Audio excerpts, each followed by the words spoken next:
Hello students, हम लोग इसके पहले देख रहे थे गैस क्रोमेटोग्राफी। ठीक है, तो हमने उसका बहुत सारा पोर्शन कवर कर लिया है और हमने वहाँ इसके पहले जो टॉपिक पढ़ा था वो हमने कॉलम्स देखे थे। ठीक है, टाइप ऑफ कॉलम जो कि गैस क्रोमेटोग्राफी में यूज़ किए जाते हैं। अब जो नेक्स्ट हमें देखना है वो है डिटेक्टर्स। ठीक है, कॉलम के बाद हमारा जो सैंपल कहाँ जाएगा, डिटेक्टर में, और डिटेक्टर हमें बताएगा कि हमारा जो भी सैंपल है उसमें कितना कंपोनेंट है या उसमें कितने कंपोनेंट्स है और उसकी प्रोपोर्शन क्या है। तो अभी जो डिटेक्टर्स, मैक्सिमम डिटेक्टर्स क्या करते हैं, देखो एक्चुअल में क्या होता है, जब हम लोग क्या पास कर रहे हैं, हम लोग हमारे गैस क्रोमेटोग्राफी में गैस पास कर रहे हैं। ठीक है, तो डिटेक्टर्स गैस क्रोमेटोग्राफी के लिए जो यूज़ होते हैं वो ऐसे डिटेक्टर्स होते हैं कि जो कैरियर गैस कंटिन्यू फ्लो होती रहती है, इसके वजह से वो कैरियर गैस के लिए कोई सिग्नल नहीं देते। ठीक है, लेकिन as soon as carrier gas के साथ जैसे ही हमारे जो सेपरेटेड कंपोनेंट्स वहाँ से बाहर निकलेंगे तो वो क्या देगा, वहाँ सिग्नल देगा। मतलब जब तक कैरियर गैस वहाँ से फ्लो हो रही है हमें कोई सिग्नल नहीं मिलेगा। ठीक है, पर जैसे ही वहाँ हमारा कंपोनेंट इल्यूट होगा वहाँ से, तो हमें वो एक डायरेक्ट सिग्नल देगा, जो कि जिससे कि हम लोग हमारा जो कंपाउंड है उसका कॉन्सेंट्रेशन पता कर सकते हैं।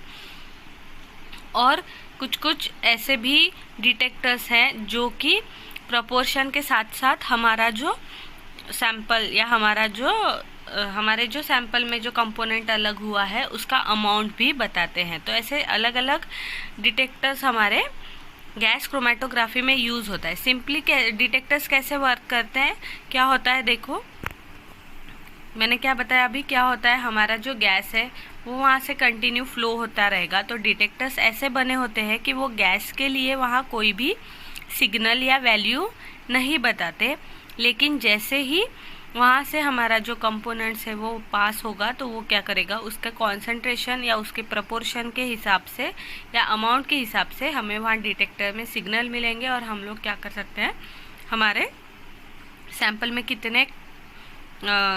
कितने अलग अलग सैंपल्स है या कितने कंपोनेंट्स है वो हम लोग वहाँ क्या कर सकते हैं, इजीली डिटेक्ट कर सकते हैं। तो जो अब डिटेक्टर्स बहुत अलग अलग टाइप के होते हैं, उसमें से जो ज़्यादातर यूज़ होते हैं, ठीक है, वो हम लोग देखेंगे। तो पहला वाला जो है वो है डिफरेंशियल थर्मल कंडक्टिविटी डिटेक्टर। ठीक है, जिसको DTCD भी बोलते हैं। तो क्या है डिफरेंशियल थर्मल कंडक्टिविटी डिटेक्टर, ये जो डायग्राम है ये उसी का डायग्राम है। अब देखो इसमें क्या होता है, इसका मेन प्रिंसिपल क्या है कि जो डिटेक्टर डिटेक्ट कर रहा है कंपाउंड, वो किसके बेसिस पे कर रहा है, टेम्परेचर के बेसिस पे कर रहा है। ठीक है, जैसे ही टेम्परेचर बढ़ेगा क्या होता है, कंडक्टिविटी और यहाँ जो रेजिस्टेंस वायर यूज़ होने वाले हैं उसकी कंडक्टिविटी चेंज हो जाती है, जिससे कि हम लोग वहाँ क्या कर सकते हैं, हमारे सैंपल का जो कंपोनेंट है वो सैंपल में जो कंपोनेंट है वो पता कर सकते हैं। ठीक है, क्योंकि देखो जैसे ही हमें पता है कि अगर कैरियर गैस वहाँ से फ्लो हो रही है तो वो क्या करेगा, कोई सिग्नल नहीं देगा, लेकिन जैसे ही वो गैस के साथ हमारे कंपोनेंट सेपरेट होंगे वो क्या करेगा, वहाँ मतलब वहाँ क्योंकि कंटिन्यू क्या हो रहा है, थर्मल कंडक्टिविटी है, मीन्स हम लोग कुछ एनर्जी उसको प्रोवाइड कर रहे हैं in the form of heat, उसके वजह से क्या होगा, तुरंत वो क्या करेगा, कंपोनेंट को डिटेक्ट करेगा और हमें वहाँ सिग्नल मिलेंगे। इसमें क्या होता है, देखो डिफरेंशियल थर्मल कंडक्टिविटी डिटेक्टर में ये एक मेटल बॉक्स है। बॉक्स किससे बना हुआ होता है, मेटल का बॉक्स होता है। मेटल के बॉक्स में दो आपको ऐसे ट्यूब्स दिखेंगे। ठीक है, दो ट्यूब जिसके अंदर रेजिस्टेंस वायर होते हैं अलग अलग, और एक में जो है हमारा रिफरेंस सैंपल रहेगा और एक में हमारा सैंपल रहेगा। आर मीन्स ये हमारा रिफरेंस सैंपल रहेगा इसमें, और ये क्या रहेगा, हमारा सैंपल। ये जो है ये क्या है, फिलामेंट है, एक्ट एज अ फिलामेंट, जो कि किस में डीप रहेंगे, हमारे रिफरेंस में और सैंपल में।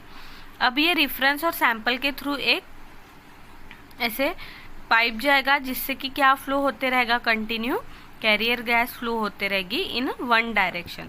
अब क्या होता है, जैसे ही